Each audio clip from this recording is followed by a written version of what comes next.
నమస్కారం ప్రజలారా, మా యూట్యూబ్ ఛానల్. నా పేరు రాజు. ఇప్పుడు ఆంధ్రప్రదేశ్లో కూటమి ప్రభుత్వం ఉంది, తెలంగాణలో కాంగ్రెస్ ప్రభుత్వం ఉంది. ఇక్కడ రేవంత్ రెడ్డి గారు సీఎం ఉన్నారు, అక్కడ చంద్రబాబు నాయుడు గారు సీఎం ఉన్నారు. తెలంగాణలో కేసీఆర్ గారు ప్రతిపక్ష నాయకుడిగా ఉన్నారు.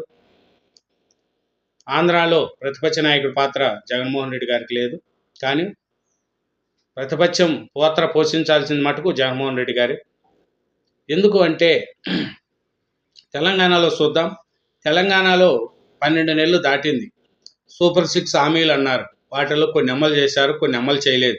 ఇందిరమ్మ ఇండ్లు కావచ్చు, పెన్షన్ కావచ్చు, చాలా వాటిల్లో ఇక్కడ గవర్నమెంట్ వెనుకబడి ఉంది. ఇక్కడ కేసీఆర్ గారు దాన్ని ఆసరాగా తీసుకోవడానికి కేసీఆర్ గారు 3.0తో ఇక్కడ పుంజుకోవడానికి ప్రయత్నిస్తున్నారు. ఎందుకంటే కాంగ్రెస్ ప్రభుత్వంలో మెల్లిగా అప్పుడే కొంచెం వ్యతిరేకత వస్తుంది. ఎందుకంటే ప్రజలకు ఇందిరమ్మ ఇండ్లు కావచ్చు, కరెంటు బిల్లులు కొన్ని రాలేదు, గ్యాస్ వాళ్ళకు కూడా అందరికీ రావట్లేదు. కానీ అందరికీ అమలు చేస్తున్నారు, కానీ మధ్యలో చాలామందికి రావట్లేదు. రేవంత్ రెడ్డి గారు అయితే చాలా గట్టిగానే ప్రయత్నిస్తున్నారు. అయినా జనాలలో వ్యతిరేకత ఉంది. ఈ సూపర్ 6 అని మహిళలకు చెప్పింది రాలేదని ఈ కొంచెం వ్యతిరేకత వస్తుంది. కానీ కేసీఆర్ గారు దాన్ని 3.0తో ముందుకు రావడానికి చాలా ప్రయత్నిస్తున్నారు. ఇప్పుడిప్పుడే ప్రజల్లోకి వస్తున్నారు. మన తెలంగాణ భవన్కు వచ్చారు. కేసీఆర్ అడుగు పెడుతున్నారంటే కాంగ్రెస్లో కూడా కొంతమందికి కొంచెం భయం ఎత్తుకుంటుంది. ఎందుకంటే 10 ఏళ్ళు పరిపాలించిన నాయకుడు కేసీఆర్ గారు. ఆయనకు తెలియని విషయాలు లేవు. కాబట్టి మొన్న రాగానే చంద్రబాబు నాయుడు గారి గురించి మాట్లాడారు. చంద్రబాబు నాయుడు అడుగు పెడతారు, జాగ్రత్త, ఎన్డీఏ రూపంలో అడుగు పెడతారు, ఇక్కడ జాగ్రత్త అని మన కేసీఆర్ గారు కూడా అన్నారు. ఇప్పుడు కేసీఆర్ 3.0తో ముందుకు రావడానికి చాలా కారణాలు ఉన్నాయి. ఎందుకంటే కాంగ్రెస్ యొక్క వైఫల్యాలు అవన్నీ ఇప్పుడు ప్రజల్లోకి తీసుకోవడానికి కేసీఆర్ గారికి మంచి బలాలుగా ఉన్నాయి. అట్లా హరీష్ రావు గారు ముందున్నారు, కేటీఆర్ గారు కూడా ముందున్నారు. ప్రజలతో, రైతు దీక్షలతో కానీ వాటితో కానీ కొంచెం ముందుకు పోతున్నారు. ఈ కాంగ్రెస్లో ఉండే వ్యతిరేకతను క్యాచ్ చేసుకోవడానికి బీఆర్ఎస్ ఇట్లా ప్రయత్నిస్తుంటే ఇంకో విధంగా బీజేపీ కూడా బాగా పుంజుకుండడానికి ప్రయత్నిస్తుంది.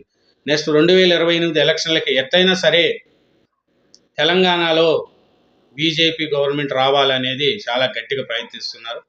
ఎందుకంటే ఆంధ్రప్రదేశ్లో ఎన్డీఏ, జనసేన, టీడీపీ, బీజేపీ కలిసి అక్కడ అధికారాన్ని పంచుకునే 2028లో ఇక్కడ కూడా అదే సూత్రము, సిద్ధాంతము పాటిస్తే అప్పుడు బీఆర్ఎస్ పరిస్థితి ఏమి, కాంగ్రెస్ పరిస్థితి ఏమి అనేది జనాలలో ఒకరే ఉంటున్నారు. ఎందుకంటే 10 ఏళ్ళు కాంగ్రెస్ బీఆర్ఎస్ గవర్నమెంట్ని చూశారు, ఇప్పుడు 5 ఏళ్ళు కాంగ్రెస్ గవర్నమెంట్ చూశారు. నెక్స్ట్ మాకు ఒక అవకాశం ఇవ్వండి అని బీజేపీ అడగడానికి ఉంటుంది. ప్రజల్లో కూడా అరే వీళ్ళు 10 ఏళ్ళు పరిపాలించారు, వీళ్ళు 5 ఏళ్ళు చేశారు, వీళ్ళు చేసింది ఇంతేలే, బీజేపీకి కూడా అవకాశం ఇద్దాము అని ఉండొచ్చు. అట్లాగే తెలంగాణలో కూడా తెలుగుదేశం పార్టీకి క్యాడర్ బాగుంది. తెలుగుదేశం పార్టీకి కొంచెం క్యాడర్ ఉంది, నాయకులు ఉన్నారు.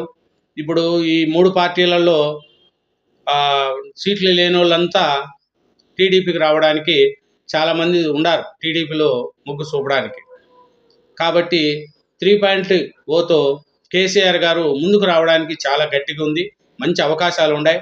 కేసీఆర్ గారు కానీ గట్టిగా వస్తే కాంగ్రెస్ వాళ్ళకి కూడా కొంచెం భయమే ఎత్తుకుంటుంది. ఎందుకంటే అతను ప్రజల్లోకి వస్తే చాలా ఇబ్బంది అవుతుంది కాంగ్రెస్కి. కాబట్టి కాంగ్రెస్కు ఒక 3.0తో ఒక స్పీడ్తో కేసీఆర్ గారు రావడానికి ప్రయత్నిస్తున్నారు. కాంగ్రెస్లో ఉండే కొంచెం వ్యతిరేకతను క్యాచ్ చేసుకోవడానికి కేసీఆర్ గారికి ఇది మంచి అనిపిస్తుంది ఇప్పుడు. ఎందుకంటే ప్రజల్లో కొంచెం వ్యతిరేకత ఉన్నప్పుడే దాన్ని క్యాచ్ చేసుకోవాలి ప్రతిపక్షం. బీజేపీలో కూడా కిషన్ రెడ్డి గారు కావచ్చు, సంజయ్ గారు కావచ్చు, బండి సంజయ్ గారు కావచ్చు, చాలా యాక్టివ్గా ఉన్నారు. బీజేపీ ప్రభుత్వం కూడా కాంగ్రెస్ ప్రభుత్వం మీద ఇసుకుపడుతుంది. సెంట్రల్లో మోడీ గారు ఉన్నారు. మోడీ గారు ఒక బలమైన నాయకుడు. ఆయన దేశంలోనే బలమైన ప్రధానమంత్రి, బలమైన నాయకుడు కూడా మోడీ గారు. కాబట్టి తెలంగాణలో కేసీఆర్కి కాంగ్రెస్ మీద ఉండే వ్యతిరేకతను క్యాచ్ చేసుకోవడానికి ఎదురు చూస్తూ ఉన్నాడు. ఇంకా ఆంధ్రప్రదేశ్లో చూస్తే కూటమి ప్రభుత్వం ఏర్పడి 8 నెలలు 9 నెలలు కావస్తుంది. కానీ అక్కడ సూపర్ 6 పథకాలు అమలు చేయలేదు. అక్కడ ప్రజల్లో కొంచెం అప్పుడప్పుడే వ్యతిరేకత వస్తుంది. ఎందుకంటే చాలా పథకాలు అట్లే నిలిపేశారు. ఒక పెన్షన్ ఇస్తున్నారు, గ్యాస్‌ది ఇంకా కొన్ని ఇస్తున్నారు. కానీ ఇంకా చాలా 3 పథకాలు ఇది ఆర్టీసీ బస్సుల్లో ఫ్రీ ఇది గాని, మహిళలకు 1500 ఎంతో నెల నెల ఇస్తాం అది గాని, ఇంకా కొన్ని కొన్ని అట్లే ఆగిపోయినాయి. దాన్ని క్యాచ్ చేసుకోవడానికి జగన్ గారు ముందే చెప్పారు. 2.0తో నేను ముందుకొస్తున్నాను. కాబట్టి ఈసారి 30 ఏండ్లు మనమే పరిపాలిస్తామని జగన్మోహన్ రెడ్డి గారు చెప్తున్నారు. ఆయన రావటంలో తప్పు లేదు. ఆయన జనాదరణ ఉంది. ఎందుకనంటే ఒక మాస్ లీడర్‌గా ఆయనకు జనాదరణ ఉంది. కాబట్టి జనాదరణ దాన్ని క్యాచ్ చేసుకుంటాడు. ఎవరైనా రాజకీయం పార్టీ పెట్టినాక ప్రభుత్వంలో ఉండే వ్యతిరేకతను ఆయన సొమ్ము చేసుకుంటాడు. కానీ జగన్మోహన్ రెడ్డి గారు ప్రజల్లో ఏముందనంటే జగన్మోహన్ రెడ్డి గారు ఉన్నప్పుడు రైతు బంధు గాని, తల్లి వందనం గాని, స్కూల్ పిల్లలకు అయ్యి ఇయ్యి బటన్ నొక్కి డబ్బులొచ్చేయి. ఇప్పుడు ఈ కూటమి ప్రభుత్వం వచ్చినాక డబ్బులు రావట్లేదు. ఊరల్లో గూడా రేషన్ బియ్యం గూడా సరిగా ఇవ్వట్లేదు అనేది గూడా ప్రజల్లో అప్పుడప్పుడే కొంచెం వ్యతిరేకత రావడానికి కారణాలున్నాయి. కానీ చంద్రబాబు నాయుడు గారు అమరావతి డెవలప్‌మెంట్ మీదనే దృష్టి పెడుతున్నాడే తప్ప, ఈ పేద ప్రజలకు ఈ సూపర్ సిక్స్‌ల హామీల మీద కూడా దృష్టి పెట్టాలి చంద్రబాబు నాయుడు గారు, పవన్ కళ్యాణ్ గారు. ఎందుకంటే ఆయన చంద్రబాబు నాయుడు గారు విజనున్న నాయకుడు. ఒక డెవలప్‌మెంట్ ఒక పని అనుకుంటే దాన్ని డెవలప్‌మెంట్ దిశగా ముందుకు తీసుకెళ్ళడానికి చంద్రబాబు నాయుడు గారు. ఎందుకనంటే హైదరాబాద్‌లో హైటెక్ సిటీ కావచ్చు, ఫ్లైఓవర్ కావచ్చు, ఎయిర్‌పోర్ట్ కావచ్చు, ఔటర్ రింగ్ రోడ్ కావచ్చు, మెట్రో రైలు కావచ్చు, ఇవన్నీ కూడా చంద్రబాబు నాయుడు గారు ఉన్నప్పుడు జరిగినేటివి. తర్వాత ఇప్పుడు ఆంధ్రప్రదేశ్‌లో అమరావతి, మెట్రో రైలు, డెవలప్‌మెంటు దాని మీద దృష్టి పెట్టాడు. కానీ ఈ సూపర్ సిక్స్ హామీల మీద కూడా దృష్టి పెట్టాలనేదే ప్రజలు కోరుకుంటున్నారు. లేదంటే జగన్మోహన్ రెడ్డి గారు ఒక శక్తిగా ఎదగడానికి ప్రభుత్వం చేసే తప్పులనే జగన్మోహన్ రెడ్డి గారు ఆయుధాలుగా మలుచుకుంటున్నారు. ఆయన 2.0తోనే ప్రజల్లోకి వస్తున్నాడు. ఆయనకు క్యాడర్ ఉంది. 40% ఓట్లు వచ్చిన నాయకుడు జగన్మోహన్ రెడ్డి గారు కాబట్టి ఆయన ప్రతిపక్షానికి ధీటుగా రావడానికి, ఎందుకంటే 10 ఏళ్ళు పరిపాలించాడు. అంగబలం, ధనబలం అన్నీ ఉన్నాయి. పార్టీలో నాయకులు ఉండారు.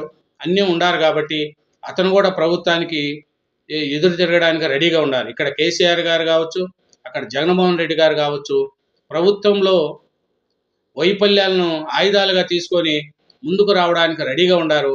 ప్రభుత్వాలు కూడా చెప్పిన హామీలను ముందుకు చేసుకుంటా పోతే బాగుంటుంది. అట్లాగే మన జగన్మోహన్ రెడ్డి గారు ఏం మాట్లాడినారో ఒకసారి వినండి. ఎందుకంటే వింటే కూడా మంచిది కదా, మీకు మనకు కూడా తెలుస్తుంది. ఒకసారి వినండి. కాబట్టి ఎవరు కూడా వైఎస్ఆర్ కాంగ్రెస్ పార్టీకి సంబంధించిన ఏ కార్యకర్త వెంటికి కూడా పీకలేడు అని చెప్పి ఇది ప్రతి ఒక్కరూ గుర్తుపెట్టుకోండి. ఒక్కటే గుర్తుపెట్టుకోండి, ఈసారి జగనన్న 2.0 కొంచెం వేరుగా కూడా ఉంటుంది. ఈసారి జగనన్న 2.0 కార్యకర్త కోసం ఎలా పనిచేస్తుందో కూడా చూపిస్తుంది. ఇది మన జగనన్న గారు 30 ఏళ్ళు పెరుగుతాం, కార్యకర్త ఇంటికి కూడా పీకలేరు అంటున్నారు. కానీ జగన్మోహన్ రెడ్డి గారు బలంగా రావడానికి ప్రయత్నిస్తున్నారు. కాబట్టి కూటమి ప్రభుత్వం కూడా ఆంధ్రప్రదేశ్లో పేద ప్రజలకు చెప్పినేటి నెరవేర్చకపోతే ప్రజల్లో అనేది వ్యతిరేకత వస్తుంది. మీరు డెవలప్మెంట్ చేసుకుంటూ ఈ పేద ప్రజలు చెప్పిన హామీలు కూడా అమలు చేసుకుంటూ ముందుకు పోకపోతే ఇక్కడ ఆంధ్రప్రదేశ్లో కానీ, తెలంగాణలో కానీ మాజీ సీఎంలు ఇద్దరు ప్రతిపక్ష నాయకులు కాసుకొని ఉండారు. మీరు ఉండే వైఫల్యాలను చూసుకొని ఉండారు. కాబట్టి ఇద్దరు కూడా ఫ్రెండ్స్, కేసీఆర్ కావచ్చు, జగన్మోహన్ రెడ్డి గారు కావచ్చు. అప్పుడు ఇద్దరు సీఎంలుగా ఉన్నారు, ఇప్పుడు ఇద్దరు పదవులు పోయినాయి. కాబట్టి వాళ్ళ యొక్క మాటలు వాళ్ళు ఎలా పడగొట్టాలా ఏమి అనేది చంద్రబాబు నాయుడు గారికి అయితే కేసీఆర్ గారు గట్టిగానే ఉన్నాడు, జగన్. కానీ చంద్రబాబు నాయుడు గారికి ఇద్దరు ఇట్లా కేసీఆర్ని ఎదుర్కోవాలి, అక్కడ జగన్ను ఎదుర్కోవాలి. కానీ రేవంత్ రెడ్డి గారికి అట్టలేదు. ఇట్లా ఓన్లీ కేసీఆర్ గారిని ఎదుర్కొంటే ఇక్కడ కేసీఆర్ గారిని బీజేపీని ఎదుర్కోవాలా. కానీ చంద్రబాబు నాయుడు గారికి ఇక్కడ తెలంగాణలో కేసీఆర్తోనూ, అక్కడ ఆంధ్రాలో జగన్ గారితోనూ ఇద్దరిని ఎదుర్కొనే పరిస్థితి ఉంది.